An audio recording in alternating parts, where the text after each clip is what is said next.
Today, Dr. Michael Weiss, a Michigan native and an OB doctor, rather well known OB doctor. And so he went from professional life to prison life and back to, and that's what we're going to find out. Doc, welcome to Hey, the show. Jack. Thank you for inviting me. It's nice to see you. I'm going to jump right in here and I'm going to go back because these are questions that I get from when I was in my time and that hit me. And let's talk about your life before the charges a little bit. You're a successful OB doctor. What was it like before you got crossways with the feds? Well, I was the youngest of three boys. I've lived in Michigan my entire life. My mom and dad were immigrants. They came to the United States in the late 40s and came to Detroit, and we've always lived in Detroit. I enjoyed growing up in that area, and I enjoyed growing up in the 50s and the 60s because, like you could go out and do whatever you want. We would ride our bikes all day long as kids and never had watches, and you'd come home, when it started to get dark to eat. So it was a great place to grow up. So how'd you get you're an OB, so what happened? Where'd you go to school at, and how did that come about? Did you always wanna be a doctor?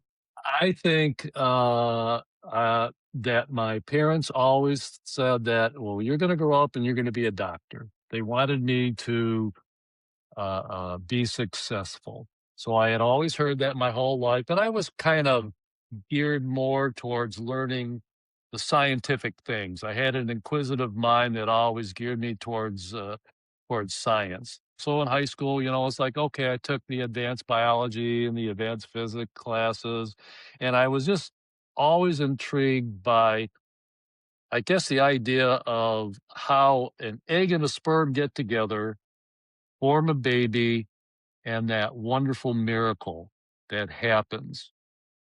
And because of that, I just geared my entire education, and the left side of my brain, the side that's the more scientific part, was stimulated quite a bit. So I was always intrigued by the science part of things. I went to Michigan State University as an undergrad, and I decided I didn't want to go to Michigan. We've talked about Big Ten schools and all that quite a bit in the past. I didn't want to go to Michigan because it seemed like everything was just too competitive, whether it was academics or sports. It didn't fit in with me. So I decided to go to Michigan State, and I'm really happy that I did. But I did my undergraduate work there.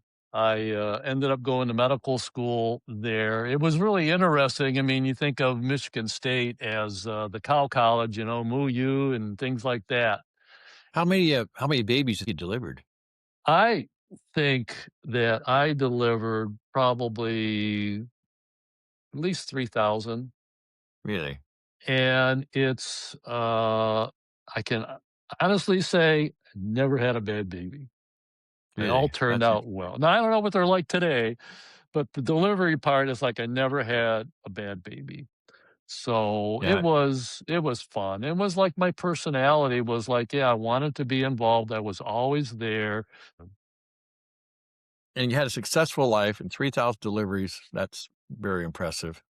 Thank I'm you. gonna have to jump from the good times to the bad times, and these are Challenging, questions not challenging, but yeah. that, what was the moment like, or do you remember the moment when you realized that the feds, the federal government, whatever you wanna call them, were looking at you or after you or whatever? I got letters and maybe a phone call that showed a little bit of interest in what I was accused of doing. And I distinctly remember when I got arrested 2 times. When they arrested me and put me in handcuffs and everything like that, I it was a Tuesday morning, and I was taking the garbage out to the side of the street. And as I got outside and sets thing down, I live in a typical suburb. in the Detroit area, and all of a sudden, 3 cars unmarked pulled up, 5 or 6 guys jumped out of the car and said, "You're under arrest," and handcuffed me there at the, street side. So that was kinda like, I don't know if I had anything before that other than a letter saying, "Hey, listen, we'd like to look at some of your, charts," and things like that. It was an insurance or a financial crime is what you had the feds were looking Right, at. Yeah, right. and they jump on the money thing, believe me, anything I know from personal experience.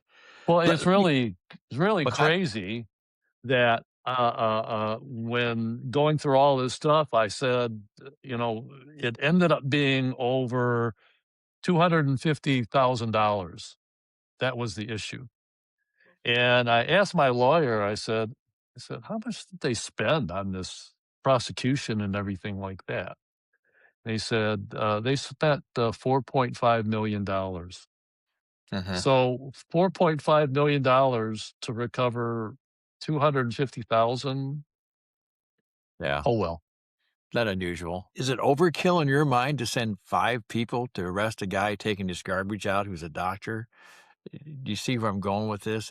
Right. I mean, that was like the second time I had already been contacted that they were looking at medical records and my financial records and things like that. And I had contacted an attorney who was helping me. And, he kept saying, well, what we'll do is we'll make sure that, you just voluntarily come in. When they say, "Hey, listen, we want to," whatever they say, "arrest you," or whatever, that you'll just voluntarily come in and we won't make any big deal of it. Uh, and I thought that's what was going to happen, but it didn't happen. So I think that they want to set examples to other physicians by overdoing things. Yeah, I think that, and I think they get a thrill out of doing that. That for them, it's like, "Hey, we got that doctor, man. We went up to his house and arrested him," and I think they get a thrill out of doing that. And Yeah. then the other Well, thing, if you're involved with other people, you are the one that will get the biggest penalty when it comes to prosecution and charges and all of that. That you can be in with 20 people, but as the doctor, you're going to end up on the worst end of it. you remember your sentencing? I mean, that's usually a traumatic day for everyone that I've ever Yeah, talked to. Do you remember I, your I, judge yeah, said? yeah. I had, I was there with my lawyer. My daughter came. I had a good friend who was a lawyer. Came not as a lawyer, but came as a friend.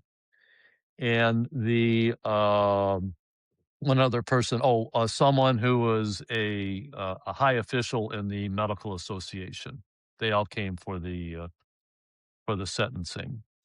And I mean, my lawyer, his big thing was he really pushed for, let's see what we can do to keep you at home, home confinement or something like that.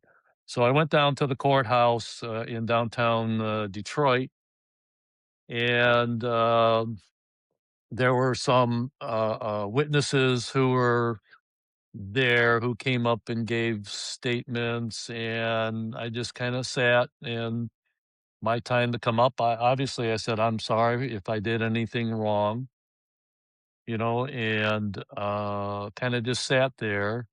The judge dismissed himself, came back, read the sentence, and it was like 82 months, 7 years. And it was like, you kind of just sit there, you're stunned, disbelief. Doesn't seem like that long, run through your mind, but it is long. And it was It was difficult. It really was. At that moment, the inner thoughts have to be, "Is this everything over?" I mean, it does when they always say it in months, but it's a huge chunk out of your life. You, like me, we were not youngsters when this happened. So what was your thoughts about that amount of time? I was 66, and it's like, yeah, you have these crazy ideas. It's like, will I come out okay? Will I get, how will my health be? And it's like, yeah, you're right. It was like a lot of things that I have done and can do, I probably will not be able to do again. I love medicine. I love doing deliveries. I loved all of that. I love the other things I was able to do related to my field. I was a lobbyist for almost 25 years. I went to Washington, D.C. a number of times and talked to the highest up I ever got was a senator. I never got to the VP or the president, but I talked to a lot of representatives in Washington, D.C. and in East Lansing here in Michigan and locally. And it was like, I enjoyed that. I'm not going to be able to do any of that. No. After your sentencing, you were a known person. What was the reaction from people that knew you, friends or just people in general? um, Most of my friends ditched me. None of my family ditched me. They were all, okay, let's take care of things. What can we do? My two brothers were both amazing. I mean, that's all I really had. I didn't have my parents were not alive anymore. No aunts or uncles, obviously grandparents. My two brothers uh, uh, stepped up big time. I had a small amount of money left on the mortgage for my house. They paid off my mortgage, and my all that was left were taxes. My brother Fred, who lives in San Antonio, he did a lot. He ended up with power of attorney. He acted on my behalf for whatever needed to be done. He made sure all the bills were paid for. And he really, I mean, big time. They said they knew that, hey, listen, everything's going to be taken care of. Don't worry about us. I mean, my son was in college still. The youngest was still in college. And my other two were, one was in a stable relationship, the other one was married. Like my patience and all that actually I communicated with while I was in prison, that I got letters, a couple times a year. It's not like you expect one that often, but, Mhm. like 2 or 3 times a year, I would get a letter from a couple of my patients. They sent me books. Okay. Do you remember finding out where we were going? Oh, yeah. I knew that I was gonna go to a, federal prison camp, and my son-in-law in, Cincinnati said, I met this guy, and you know who I'm gonna talk about. Name is Mark Whitaker, and Mark spent time in prison, almost 9 years, and he lives nearby, and we're friends. And why don't you? I'll give you his phone number, and give you have you call him and talk to him, and maybe he can fill you in and give you some ideas on things. So Mark was a remarkable man, and again, he spent 9 years in prison. He was his story was called The Informant, that they made a big screen picture, and Matt Damon played his character. and it had to deal with drug companies, pharmaceutical companies having a fixed market on particular items and fixing the prices. So he ended up going to prison because of that. And very religious man. And he gave me some really good advice. You know, we talked on the phone a few times, and he said, uh, if you're going to federal prison camp, he said, why don't you think about going to Ashland? Ashland's in Kentucky. It's not that far from Cincinnati. Your son-in-law and your daughter, it would be an easy travel trip for them. So I put that request in to my lawyer to say, hey, listen, if I'm going to go somewhere, how about Ashland? Because that would be close to my family. They'd be able to get there. And the judge agreed. He said, "Yeah, that's fine." But Mark was a really big help, getting information from him and knowing what to expect. And I remember, well, like one of the first things he told me was, said, regardless of your religion, probably the best place for you to go to meet people and settle in is go to whatever church service they have, which was great advice because that was one of the first things that I did. Because he said, most people there, it's a safe environment, safe, friendly. You'll make friends. They'll talk to you. They'll be open to communicating, and that was one of the best words of advice, you know, that I received from him. So it was scary, you know, going in there and taking your clothes off and getting that check up your butt, and you know, your jewelry is are gone. They let you keep your glasses, you know, they took your underwear, you know, it's like that, and it was like that was an Yeah, I often unusual say it's when beginning. you get, your status as a human being vacated, that's what seems like it happens.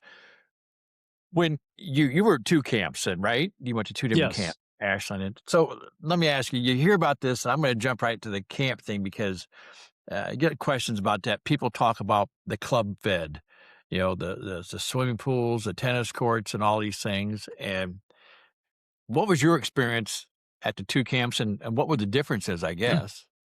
Well, I don't know if Club Fed really exists other than I heard it exists out in Florida somewhere, but no, it doesn't exist.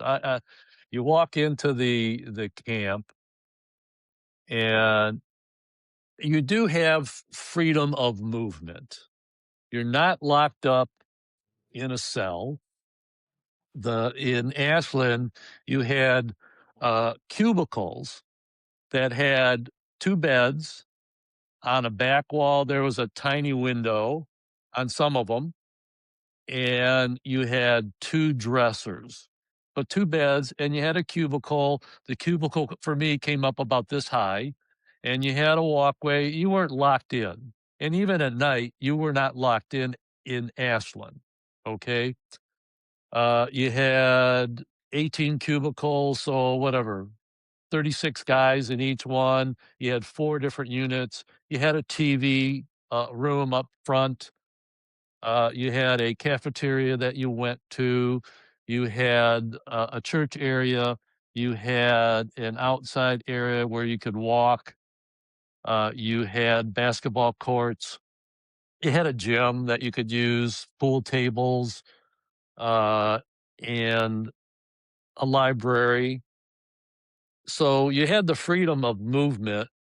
You didn't go out the back door, but, you know, it's like if it's 1 in the morning at Ashland, you could walk out the front door of the unit and walk, you know, in that small courtyard. I mean, you could do that or you could sit out there. I mean, that was not a problem. It was different at Big Sandy, but, you had that freedom of movement and fixed schedule. It's like breakfast, you know, I can't remember the times anymore, but you know, breakfast at 6, lunch at 11, dinner at 4. and things like that. But you had the counts, it's like you're in your cell at a certain time for the head count. And I was late, I think 2 times. Once because I was sleeping in my unit, you know, and the guard that did the count, he wasn't upset with me that I was sleeping. He was pissed off at my cellie who didn't wake me up. And I think my cellie did it on purpose, thinking I would get in trouble, but it Mhm. was really him that got in trouble. And one time I was late at Big Sandy. I forgot the time. I lost track of time and I wasn't back for the count. And I did make it there like a half a minute after I was supposed to. But those are some of the fixed things. Everybody had their own little hustle at Ashland. They didn't have it as much at Big Sandy. Now that was the second place that I was at. But in Ashland, everybody had their own hustle as far as the guys that worked in the cafeteria. It wasn't as open as Big Sandy. It was like Thursday lunch was fried chicken day. So the guys that worked in the cafeteria area, they were given extra pieces of chicken.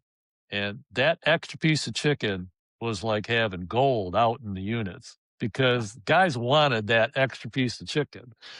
And so our money that, how you purchase things, that we didn't have cash, but you traded in stamps was our form of currency, or packages of mackerel or tuna. That was our money. I forget, like stamp were at that time were 55 cents and tuna was a buck and a quarter, a buck and a half for a packet, something like that.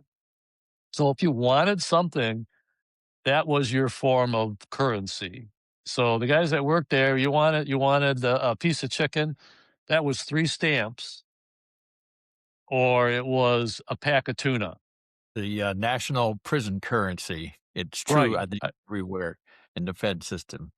What'd you notice about when you get there, what struck you about the inmates, I guess, in general and in particular, if that makes sense? They obviously, the first thing they wanted to know was not your name, but what you were in there for. And then most of them, I would say 75% of the people that I met, I got along with fine. They knew that I was a physician. I think, except for a few people, they showed me a little bit more respect and asked me questions and I kind of felt like they knew that I wasn't going to be a problem for them, for anybody else. So there was just a little bit more, and that's how I was anyway, but there's just a little bit more respect for them. Did And you get any and requests and for, I and appreciated that. did you get any requests for medical advice and stuff while you were there? You know what? When they knew I was an OB-GYN doctor, they Yeah. always asked me about sexual things related to women.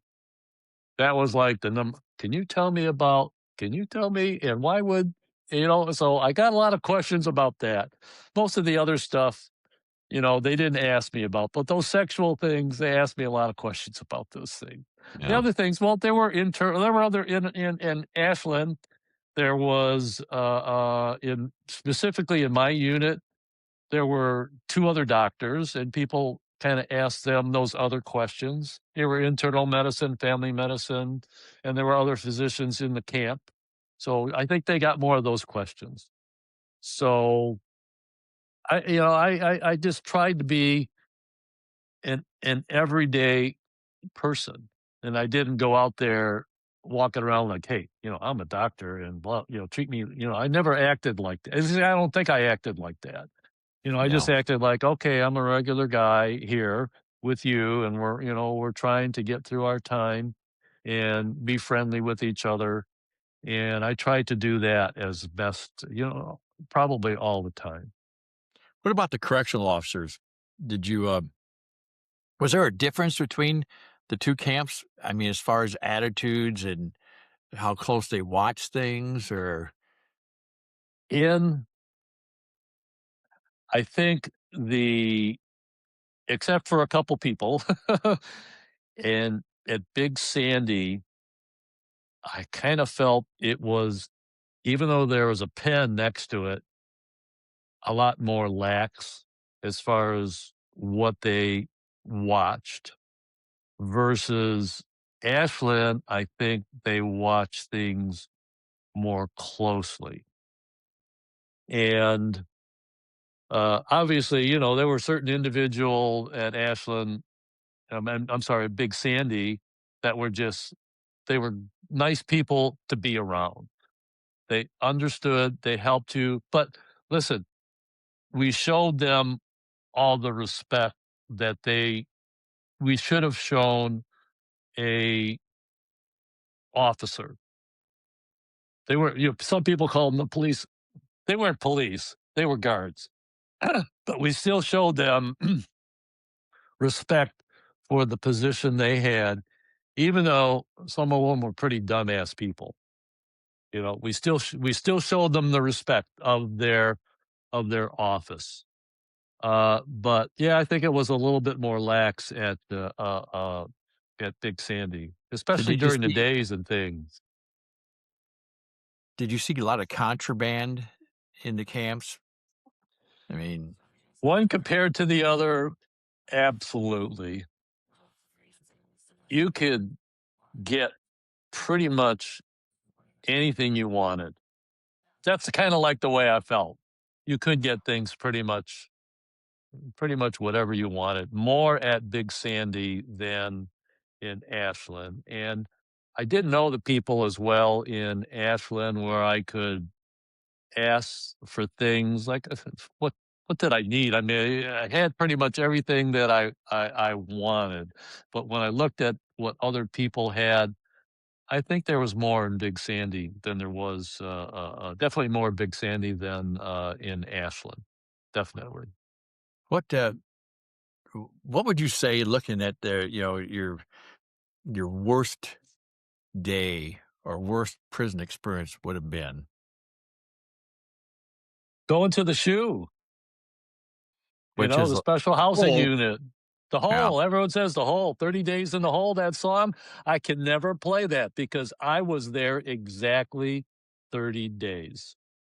And that was the toughest experience I think I faced in prison. And I, c- I want probably one of the nicest things anybody did for me was when I got out, when I was released. Who was the one person waiting there with a pickup truck to take me to the camp? Jack Straw. That was one of the nicest things anybody ever did for me, was you were there waiting for me with a pickup truck to take me back to the camp. And I know I thanked you then. I think about that a lot, and that shows the wonderful friendship that we had and how well you treated, other people during your time of confinement. But Well, I appreciate that, doc. We couldn't leave the doc down there any longer. We needed to. We had to get you thank back. you. But Yeah. here's the thing that was amazing about the shoe. The guys around me, uh, guys next door to me were MS 13.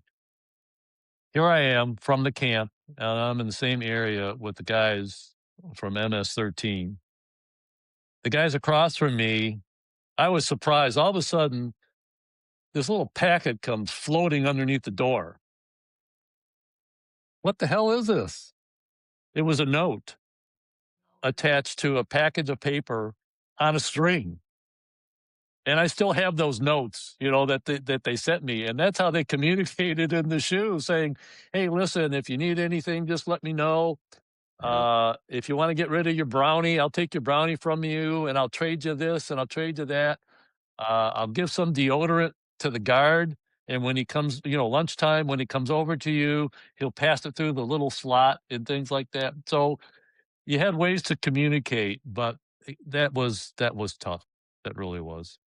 Does that dip this is a I'm going to my experience, but with your time in the shoe, did you get an appreciation for minutia in your life for the tiny little things? Oh my god, you needed something. I listen, here on my desk, that is the pen I got in the shoe. I still have it. I kept it. It's a That was the reminder. pen I got, and it stopped writing, but I still kept it. There's no ink in it. They gave me some paper, and, I had ended up getting a pencil that I would have to sharpen on the edge of the bed, the metal on the bed. I had to scrape the pencil on the edge of the bed to sharpen it. I wrote a lot. That's all you had. Books. Man, oh man, books were it. That's all you had. You didn't know what time it was except for when they shut the lights off or when they came for meals. You're thinking, all right, the lights went off, so it's 9 o'clock. So what am I gonna do till the morning? So you had a narrow little window, literally this wide, with slats in it, and the light from the distant parking lot was yellow. And I had to position myself perfectly so that yellow light would come through the window on my book, and you couldn't read a whole page. I mean, you had like a third of a page you could see at a time, so you're moving your book back and forth reading, and that's what you do, you know, is for forever. The guys across the hall would exercise on a regular basis. I tried to do something. The shower was like no shower curtain in the shower I had. I think I was there a week before I even tried to use the shower, because there was no shower curtain, and you know how the guys there are freak out about not being dressed. They're like, "You better be dressed all the time," Yeah, you know? And, it was an unusual experience. I mean, the room was half the size of my closet, and that was the toughest time I had when I was there. yeah. Here's the Public thing that's crazy, all right? After I saw all that stuff about, what's his name, Epstein, you know, and him being able to either take his own life or have someone come in and do it. Either way is possible. When you think about it, either way is possible. Every day there was someone smoking something. Did you feel that and we know that there was corruption in that prison down there. We know because someone was arrested for it.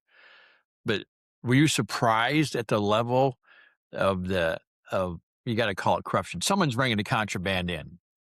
The inmates are locked down. The campers can come in, but they go through metal detectors. So I guess my question is, did you think there was a high level of corruption amongst the employees, and were you surprised at that if you saw that?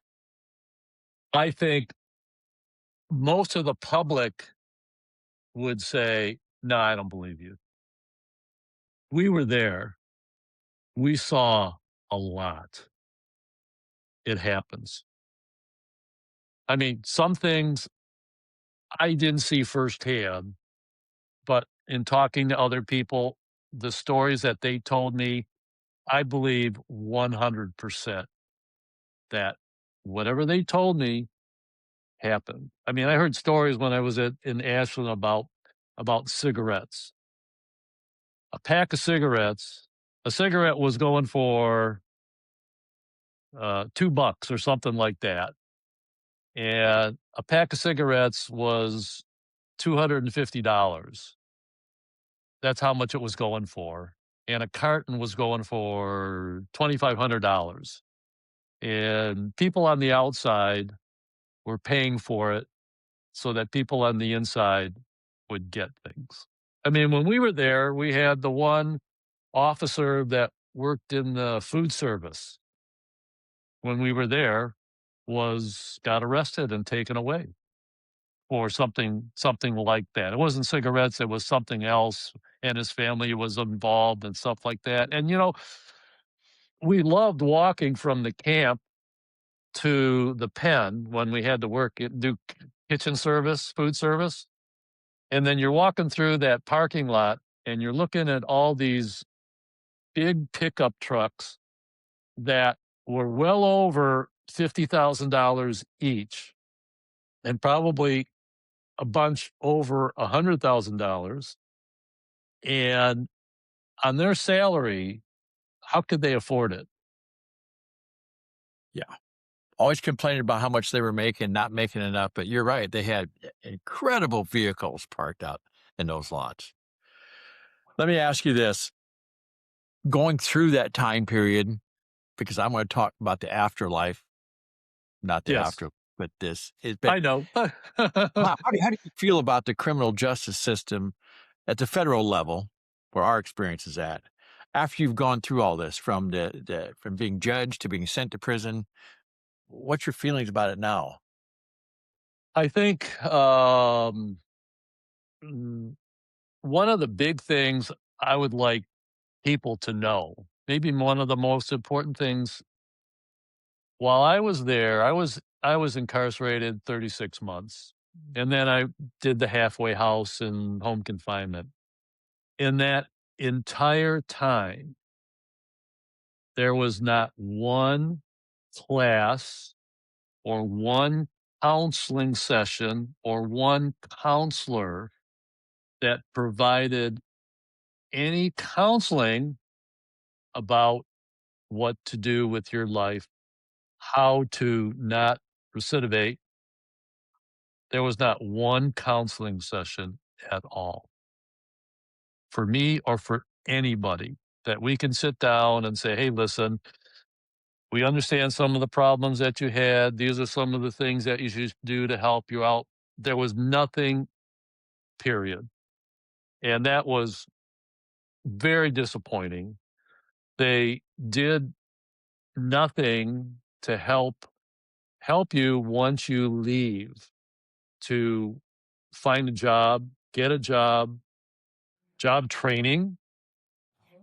There was nothing. I mean, they could have had a motor shop there or something, you know, teaching you how to be a cook, anything simple like that. There's absolutely nothing provided. The only thing they did, okay, was they took someone who did not have a high school diploma, a GED, and they tried to help them get a GED only because they got compensated for that. Yeah. If they got a GED for somebody, they got bonus money, Yes. and were they made sure that they did that. But beyond that, they provided nothing. Before you went to prison, did you believe these kind of programs existed to help people and they'd help the post-incarceration world should have been better for them because of it? Absolutely. I thought, "Oh, I'm gonna go in there. Well, maybe I can go to the motor shop and learn a trade or something like that. Maybe I could, become a welder or anything."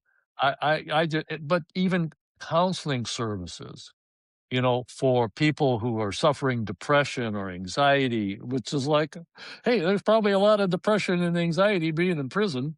I thought that they would have counseling services. No, you went to the church. Okay, you went to the church service. Who led the church service? The other prisoners. The priest there, who was assigned, you rarely saw him. He came in, okay, it was Christmas and he came in for the Christmas, or he came in for Easter. But for that weekly service, or in Ashland, they had something every night, 5 days a week, 5 nights a week. They had something for 30 minutes or something like that. no one was there. It was run by the other prisoners, and in fact, most of the other things were run by the other prisoners too. What's the first thing that struck you, or what did you notice when you first stepped out and you're not in the actual prison, going to home confinement or halfway house or whatever? Is there something to say, "Wow, how about that?" So my daughter and who lives in Cincinnati and her husband were the ones that picked me up.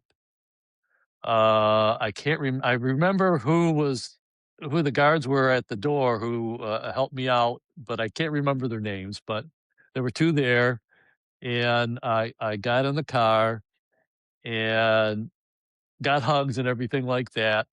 And so we're driving from where Big Sandy is to Cincinnati, and I said, I need some new clothes." I said, "I don't wanna wear the prison clothes." So we went to this big Walmart type place. It wasn't Walmart, but a big Walmart type place. And I got out of the car, and as I walk in through the door, I said, "I gotta go back to the car." I saw this big open store, and I couldn't handle being in there. I was so used to being confined, and I didn't like the idea of this big, wide open space that I was walking into. It was like my life was this big, you know, and my area that was my own was this big, or as big as my bed, you know. Beyond that, it was like not mine. And the area I c I couldn't handle it. I had to get back into the car and wait for my daughter, and I changed in the car, you know, my clothes in the car because I couldn't handle being in those big open spaces. And that was, like, one of the things that I had a hard time, adjusting to. But it was so strange being in an automobile, being in a car, and driving around, and even driving that myself on the open road. That took months for me to get used to doing. Eh So you get past the stepping stones. Now life as a post-incarcerated felon. What are the difficulties a professional person, a career professional person like yourself ran into after all that's gone? You've been to prison and now you're out. What are the hurdles? Well, speaking just about being a physician, okay, I went Mhm. home because, they were sending, the elderly, offenders, I think that's what they called me, home because of COVID. And so I was part of the first group of people to go home because of COVID. And so I thought, well, here I have all my medical training. Uh, I sent a letter to the medical association, and I actually sent a letter to the Surgeon General for the state of Michigan, stating that I don't have a license, but I'd like to volunteer my time at these large centers. And I mean, they were at large centers that were doing interviewing patients coming in to get the vaccine, and taking their blood pressure and temperatures and interviewing them and filling out paperwork and administering vaccines and things like that. I said, I'm an unlicensed physician, but I'd like to volunteer my time to go to some of these centers to help out because I mean, those places were huge and there were thousands of people, waiting in line to get their vaccines. And they all said no. I couldn't do anything in the medical world. Not And volunteer, not even volunteer your services. not even volunteer. I couldn't, and I reached out to Doctors Without Borders and said, "Hey, if you have a national disaster, I'd like to volunteer my time and do this and that." Well, I couldn't travel, that was part of the problem, but they still wanted nothing to do with me. So, That that part was gone. Even finding a job, I don't know how many times I filled out applications, from Indeed or whatever it is, ZipRecruiter, is that the other one of the other ones? I filled out these applications or went online, filled out an application at 6 in the morning. By 9 or 10 o'clock, I'm getting a phone call saying, "Oh, we saw your application. We understand you're interested in working." And then either in that conversation or when I would go into these places, I would say, "Oh, by the way, I was an inmate in a federal prison." And they said, "Oh, I'm sorry. We can't take you." Even Amazon. I went Amazon and like Uber and Lyft. Amazon, they said, "Oh, yeah, come in for your interview and your drug screen and all that other stuff." And I went in for my interview and my drug screen. I paid to have my car inspected for Uber to make sure the car was safe to drive. I did all that stuff. And then they say, "Your background check came up positive. I'm sorry, but we can't take you." It Yeah. was hard. Do you believe that America in general believes in giving former inmates second chances? No, it's I did find a job at I don't know if you have Myers shopping centers. No. It's more sort of more regional. It's like Walmart, but it's like people would rather go to Myers in Michigan and the surrounding area. So I did get a job there. And some of the people like for Christmas or some of the holidays, I would send out 30 letters, you know, to friends, that people that I knew. And just because to have something to do, and I hardly would get an answer from most people. I'd send out 30 letters and maybe 2 or 3 people would send a letter back to me or anything like that. So I'm working at this Meijer, and there is my receptionist who had been with me for over 25 years as my receptionist. And I mean, I delivered 2 of her kids and knew her family quite well, and I sent her letters. She never responded to the letters that I sent to her.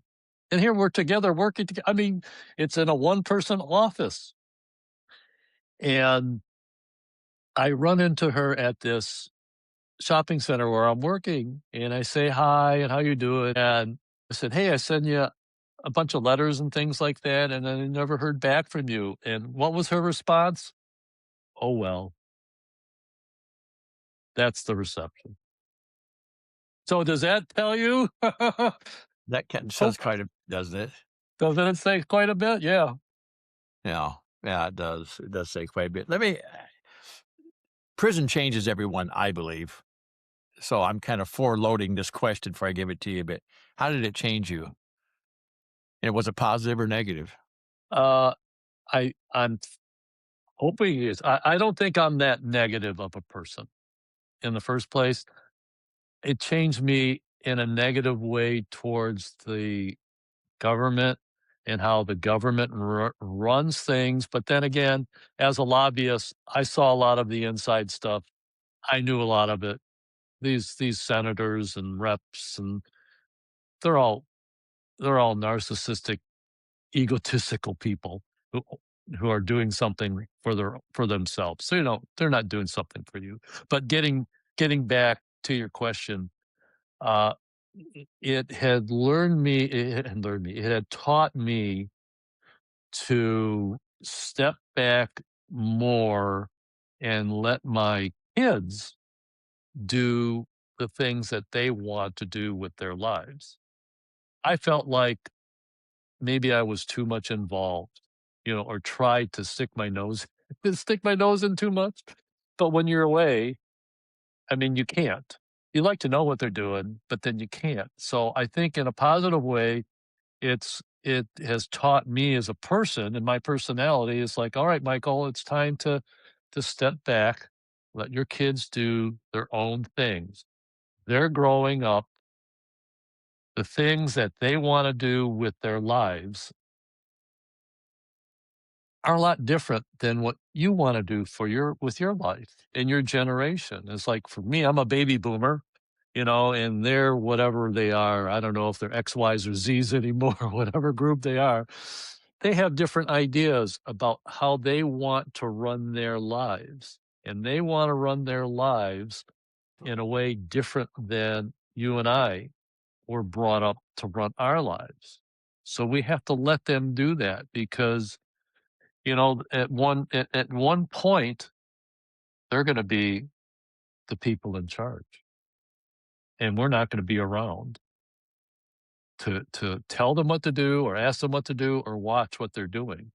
So it taught me that at a certain point, it's time for me to give up. I mean, I asked my kids, I said, "Who do you want me to vote for president? Because it's gonna be your president and not my president." And I didn't listen to them, but still, it's like at one point, we have to step back and let this younger people take charge because they're gonna be their lives. 20 years from now, we may not be around. Hopefully I'll be 90 and, and be able to see things, but I won't be in charge of their lives or their politics or what's going on. You have to learn. So I've learned to step back and let them do more and more and just say, that's wonderful. Oh, you're moving into a new house. What can I do to help you? Not, do you have enough money? And, stuff like that. So that's one of the big things that I've learned. That's interesting. I before I go into my last, I guess, major question, is there anything that I've left out that you would like to people to know about the federal justice system itself, or prison, or about you individually, or anything you want to address? So when I think about the system, I think the most of the people that I ran across have had nothing better to do in their lives, you know? And I don't know, there were some awful dumbass people that we met that were in charge of things. And a lot of the other people that I met were financially motivated to do what they're doing. And if they didn't have enough convictions in their back pocket, they were looked at poorly, and there was a lot of financial motivation for them to do certain things. Uh, I don't know. I Most of the people that I ran across as far as the prisoners, I got along well with. I just wish them that they do well in what they decide when they've gotten out too. I mean, I communicate with you probably more than anybody else. There's a few other people that I was really close with that, you know, 3 or 4 times a year, we say hi, we communicate, maybe we'll talk on the phone and things like that. All I really care about is that you're doing well and you're happy. You're happy where you're at. When you get out, though, God, if I ask God for forgiveness, He's gonna to forgive me, like, right then and there. The government system and the world doesn't feel that way. I don't feel as though they will ever forgive me for anything, will always hold that against me, and that's the one thing I think that bothers me more than anything, that, okay, I made a mistake. I admitted I made a mistake.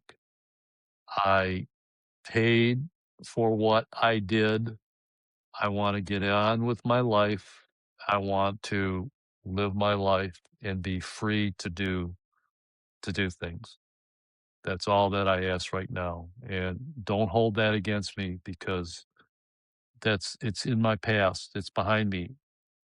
It was like first time, elderly, nonviolent, non-sexual. I admitted I made a mistake, and it's like, I just wanna move on with my life. Well, Doc, you just answered my last question before I got a chance to ask it, so that's all right. That's perfect Thank you, Jack. because this has been an enjoyable time. I mean, and I want everybody to know this that I've known Doc for some years. We were incarcerated together. He's a great guy. I don't keep a lot of contact with a lot of people, but I keep contact with this guy. Doc, I appreciate your time here today. Jack, And I love you, Jack. I'm gonna cry. You did a lot of good things for me. You helped me out immensely. And a lot of the things that I learned from you, I still do today. And thank you for asking me to come on your podcast. And again, I love you, Jack. well, the reason I asked to be our first guest, good friend of mine, a guy who been down the road, been through tough times. He's coming back. I got faith in him. I know what he can do. This Jack from Fed Joints to Beer Joints is our channel. Tune in again. That's Dr. Michael Weiss from Detroit. He's a Michigan State fan. I'm an Iowa fan. I don't hold that against him. Take care, folks. We'll see you all real soon.